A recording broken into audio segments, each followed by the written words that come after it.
اللہ رب العزت نے قرآن کریم فرقان حمید میں ارشاد فرمایا یا ایھا النبی انا ارسلناک شاہدا۔ نبی کے دو معنی مفسرین کرام نے کیے ہیں۔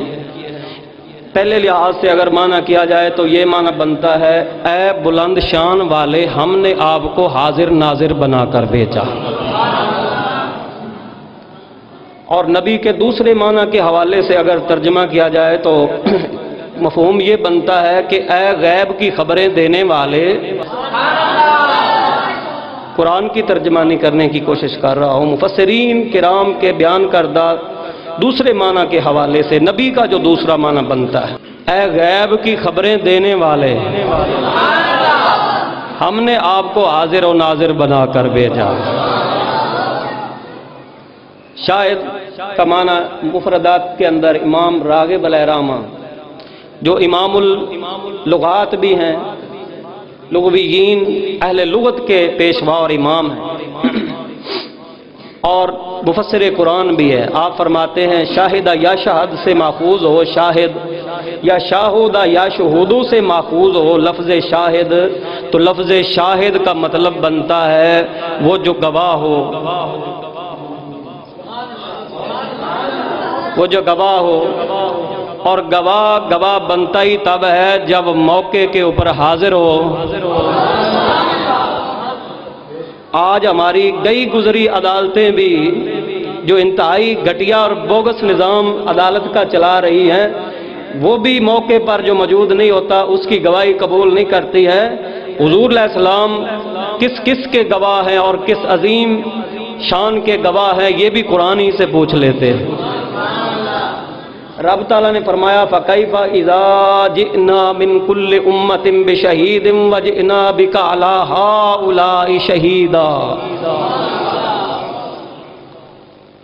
اس کا مطلب سمجھنے سے پہلے آپ لفظ شہید کا معنی سمجھ لیں۔ میں پہلے عرض کر چکا ہوں لفظ شاہد ہو، لفظ مشہود ہو، لفظ شہید ہو، ان دونوں تینوں چاروں لفظوں کا مطلب شہود لے لو، یہ مصدر ہے اور ہر صیغے کے اندر مصدر کا معنی پنہا ہوتا ہے، یعنی ان کا مادہ ایک ہے تو مطلب بھی ان کا ملتا جلتا ہی ہے۔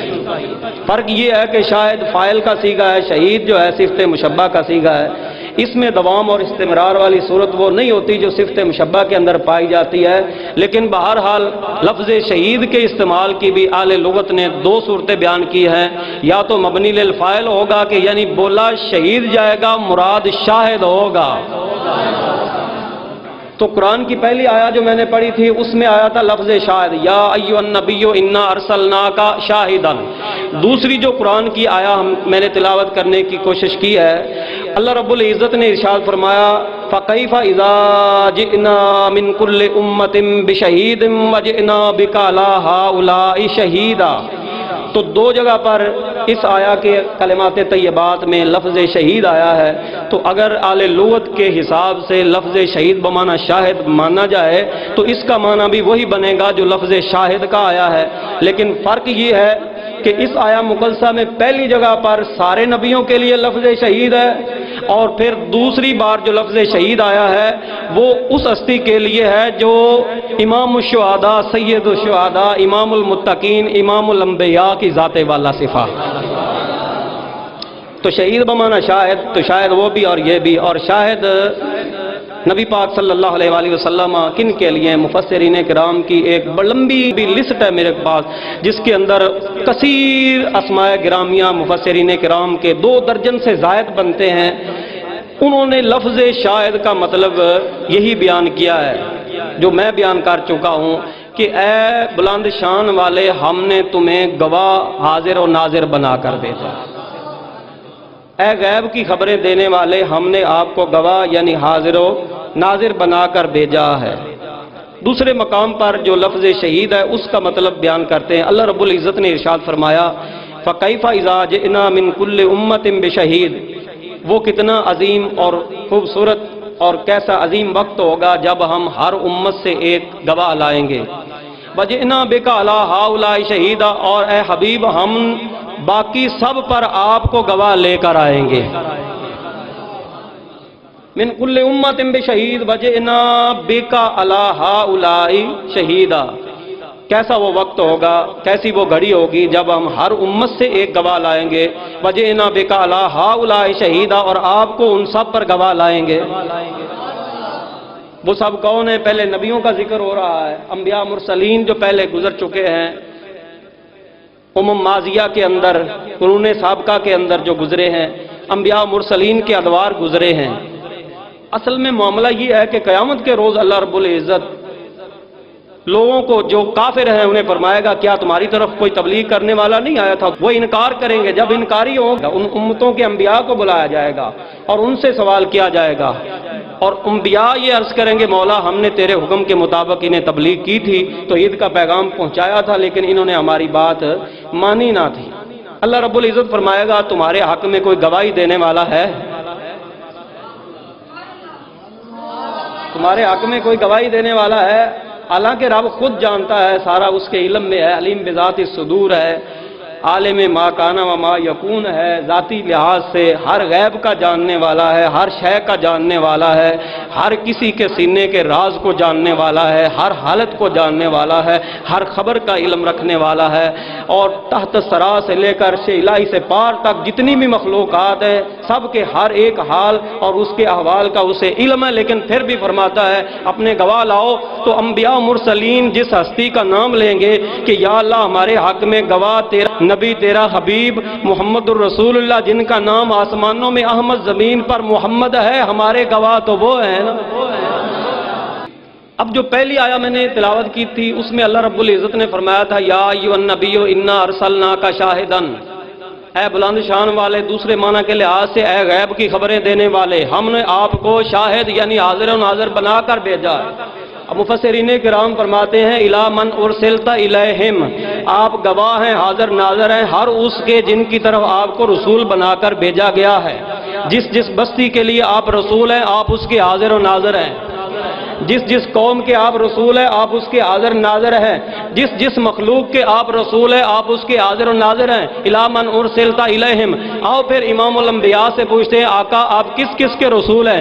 حضور علیہ السلام فرماتے ہیں، صحیح مسلم کی روایت ہے، فرمایا ارسلت الی الخلق کافہ، میں کسی ایک جماعت یا اسی ایک گروہ یا کسی ایک ملک یا کسی ایک قوم یا کسی ایک خاندان یا کسی ایک فرد یا صرف زمین یا صرف آسمان یا آسمانی مخلوقات یا زمینی مخلوقات یا صرف ملائکہ یا صرف جنات یا پھر صرف انسان، نہ بلکہ جو بھی اللہ کی مخلوق ہے میں سب کی طرف رسول بنا کر بھیجا۔ ارسلت الی الخلق کافہ، حضور علیہ السلام نے فرمایا مجھے تو ساری کی ساری مخلوق کے لیے رسول بھیجا گیا ہے۔ اب جب رسول اللہ صلی اللہ علیہ وسلم نے یہ فرما دیا مجھے ساری کی ساری مخلوق کے لیے رسول بنا کر بھیجا گیا ہے، اب کیا ہوا؟ اب مفسرین کرام نے تفسیر کی قرآن کی، یا ایھا النبی انا ارسلناک شاہدا، اے بلند شان والے یا اے غیب کی خبریں دینے والے، ہم نے آپ کو شاہد بنا کر بھیجا ہے۔ الی من ارسلت الیہم، امام فخر الدین رازی فرماتے ہیں الی من ارسلت الیہم میں ابہام کیوں رکھتے ہو؟ کھل کر بولو، شاہدا علی الخلق شاہدا علی الناس، ساری مخلوق اور سارے لوگوں کے لیے آپ کو حاضر ناظر بنا کر بھیجا گیا ہے۔ اب یہ ہے سمجھنے کی بات کہ حاضر و ناظر ہونے کا مطلب کیا ہوتا ہے جی؟ اب جب حضور علیہ الصلوۃ والسلام کا جسم اطہری زمین پر نہیں آیا تو اس وقت آپ حاضر و ناظر کیسے ہوئے؟ چلو ظاہری آیات میں تو ہم مان لیتے ہیں کہ امت کے لیے حاضر و ناظر ہیں، بعد از وصال اور بعد از وفات کیسے حاضر و ناظر ہوئے اس کو دیکھنا باقی رہ گیا ہے۔ حضور سرور عالم صلی اللہ علیہ وآلہ وسلم کی حیات روحانی بھی ہے اور حضور علیہ الصلوۃ والسلام کی حیات جسمانی بھی ہے۔ حیات روحانی عالم ارواح کے اندر نبیوں کی تربیت کرتے ہوئے گزری ہے۔ چھوٹی بات میں نے نہیں کیا ہے، بہت بڑی بات کی، اور یہ مفسرین کرام، محدثین کرام، محققین اس پر بھی بہت سارے اقوال پیش کر چکے ہیں۔ میں عرض کر چکا ہوں حضور علیہ الصلوۃ والسلام کی جو روحانی حیات ہے اس کا ایک حصہ یوں بھی گزرا ہے کہ سارے نبی تھے، ان کی تربیت کا معاملہ تھا، اللہ نے اپنے نبی کی روحانی صلاحیت اتنی بڑھا دی کہ باقی نبیوں کے لیے مرشد و مربی بن گئے۔ اب انبیاء کی ارواح ہیں، نبی الانبیاء کی بھی روح ہے، ارواح ان کی بھی ہے، روح ان کی بھی ہے، دنیا میں آنے سے قبل ان کی تربیت فرما رہے ہیں تو ایک نوع حیات روحانی تو ماننی پڑے گی یہاں۔ پھر جب آپ سرکار صلی اللہ علیہ وسلم دنیا میں تشریف لائے تو وہ حیات جسمانی اور روحانی ہر دو لحاظ سے، جسم کے لحاظ سے بھی، روح کے لحاظ سے بھی۔ لیکن جب دنیا سے پردہ پوش ہوئے تو اب کون سی حیات ہے جسے کہا جا رہا ہے کہ ختم ہو گئے، چلے گئے؟ بعض نے تو یہاں تک لکھ دیا ہے کہ نبی نے خود فرمایا ہے میں بھی ایک دن مار کر مٹی میں ملنے والا ہوں۔ حالانکہ ذخیرہ حدیث میں کسی جگہ پر یہ الفاظ ملتے ہی نہیں ہیں کہ نبی علیہ السلام نے فرمایا میں بھی مار کر مٹی میں ملنے والا ہوں۔ اس کے برخلاف اس مخالف لفظ ملتے ہیں۔ حضور علیہ السلام نے فرمایا ان اللہ حرم علی الارض ان تاکل اجساد الانبیاء فنبی اللہ حی یرزق۔ ابن ماجہ شریف کی حدیث ہے، صحاح ستہ کی حدیث ہے، تیرے اور میرے آقا صلی اللہ علیہ وآلہ وسلم نے فرمایا بے شک اللہ نے زمین پر حرام کر دیا ہے کہ وہ انبیاء کے جسموں کو کھا جائے۔ فنبی اللہ حی یرزق، پس ماننا پڑے گا کہ اللہ کا نبی زندہ ہوتا ہے، اسے قبر میں رزق بھی دیا جاتا ہے۔ ایک حدیث میں یہاں تک الانبیاء احیاء یرزقون فی قبورہم، نبی زندہ ہوتے ہیں، قبروں میں انہیں رزق دیا جاتا ہے۔ اور حدیث معراج میں حضور علیہ السلام فرماتے ہیں مررت بقبر موسیٰ فاذا ہوا قائم یصلی فی قبرہ، موسیٰ کی قبر کے پاس سے میرا گزر ہوا شب معراج، میں نے کیا دیکھا؟ فاذا ہوا قائم یصلی فی قبرہ، میں نے دیکھا اچانک موسیٰ اپنے قبر میں کھڑے ہو کر نماز پڑھ رہے تھے۔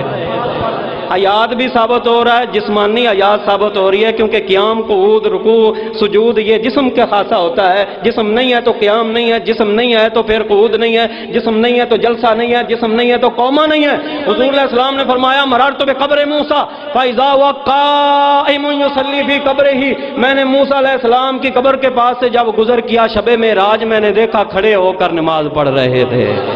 اسی حدیث معراج میں فرمایا جب میں مسجد اقصیٰ پہنچا تو موسیٰ علیہ السلام سارے نبیوں کی طرح مسجد اقصیٰ میں موجود تھے اسی ایک رات۔ پھر فرمایا جب میں چھٹے آسمان پر گیا تو موسیٰ وہاں پر بھی موجود ہے۔ اب آپ ہی بتائیے موسیٰ ایک ہے یا تین ہے؟ اگر موسیٰ ایک ہے تو تین تین جگہ پر کون ہے؟ پتہ چلا انبیاء کی ذوات طیبات کا خاصہ ماننا پڑے گا۔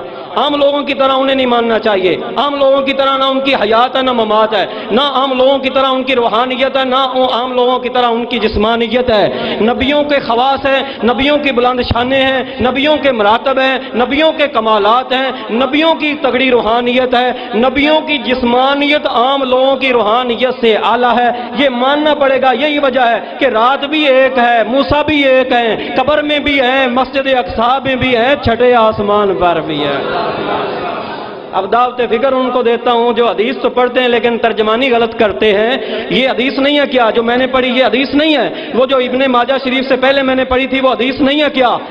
اور جو پہلے میں قرآن پڑھ چکا ہوں کیا وہ رب کا کلام نہیں ہے کیا؟ اگر یہ کلام الہی میں نے پڑھا ہے اور نبی پاک صلی اللہ علیہ وسلم کی مبارکہ حدیث پڑھی ہے تو پھر ماننا پڑے گا امام الانبیاء زندہ ہیں، اپنی روحانی حیات کے ساتھ بھی جسمانی حیات کے ساتھ۔ تو جن کے نبی زندہ ہیں وہ تو خوشی منا رہے ہیں، جن کے مر گئے ہیں وہ تلاش کرے کون ہے۔ ہمارے آقا تو زندہ ہیں، امام الانبیاء زندہ ہیں، بلکہ سارے نبی زندہ ہیں۔ اور علماء فرماتے ہیں سارے نبیوں کو شہید ماننا بھی ضروری ہے اور امام الشہداء نبی الانبیاء کو ماننا ضروری ہے۔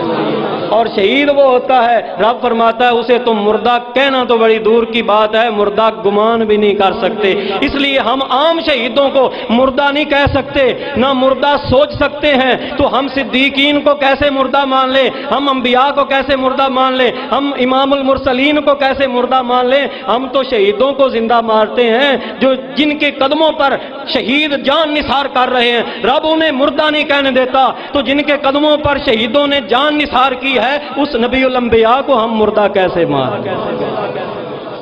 بس وہ ایک وعدہ تھا جو پورا ہوا، اس کے بعد پھر اسی طرح کی آیات ہے۔ اللہ حضرت نے اس لیے یہ عقیدہ دیا ہے کہ انبیاء کو اجل آنی ہے اور بس ایسی کہ فقط آنی ہے، پھر اسی ایک آن کے بعد مثل سابق وہی جسمانی ہے۔